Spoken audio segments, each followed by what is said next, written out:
Luther est choqué par la vente des indulgences. Pour protester, en 1517, le jour de la Toussaint, un jour où tout le monde va à l'église, Martin Luther affiche ses idées sur la porte de l'église de Wittenberg. Ce sont 95 affirmations, 95 thèses. Pour Luther, le salut ne vient pas des œuvres, des actions des hommes, mais seulement de la grâce de Dieu. Les bonnes actions ne permettent pas de mériter le salut. Dieu peut donner librement le salut à ceux qui ont confiance en lui, à ceux qui ont la foi. Il ne faut pas prier les saints, la Vierge Marie. Il ne faut pas faire de statues ou d'images sacrées dans les églises. Il ne faut pas honorer des statues ou des images. Pour Luther, c'est de l'idolâtrie. C'est adorer des images. L'idolâtrie est interdite dans les 10 commandements que Dieu a donnés à Moïse et que vous voyez ici. Il ne faut rien mettre entre Dieu et les hommes. Il ne faut pas respecter l'autorité du pape ou des gens d'église. Chaque chrétien est prêtre.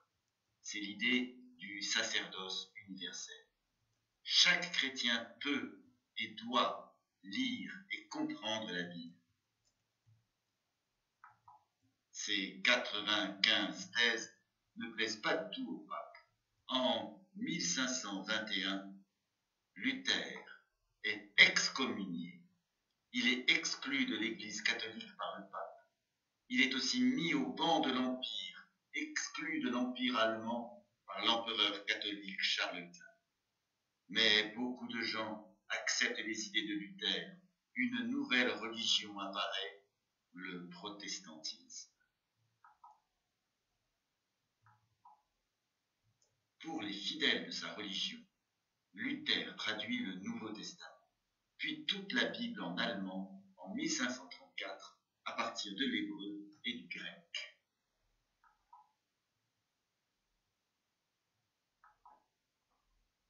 En France, d'abord, le roi François Ier est très tolérant avec les idées des protestants.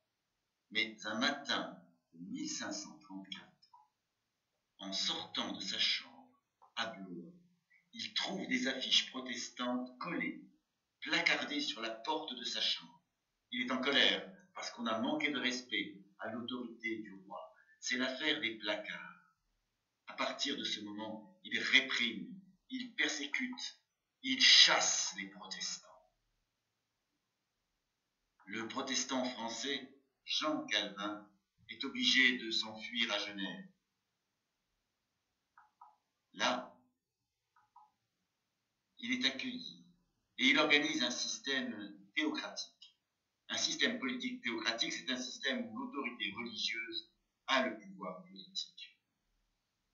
Les idées de Calvin sont encore plus radicales que celles de Luther. Calvin, lui, croit à la prédestination.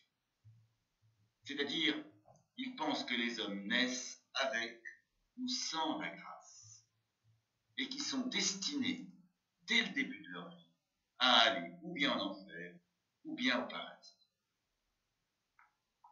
De terribles guerres, les guerres civiles, les guerres de religion, se déchaînent en France entre les catholiques et les protestants, alors que le protestantisme se répand en Europe. Le 24 août 1572, à Paris, jour de la fête de Saint-Barthélemy, au moins 3000 protestants sont tués, massacrés. C'est le massacre de la Saint-Barthélemy. Après des milliers de morts, les guerres se terminent grâce au roi Henri IV. Ce roi protestant se convertit à la religion catholique pour être accepté par les Français. Et il fait une loi qui permet aux catholiques et aux protestants de vivre en France. C'est l'édit de Nantes qu'il promulgue, qu'il publie en 1598. Tous les Français ont la liberté de conscience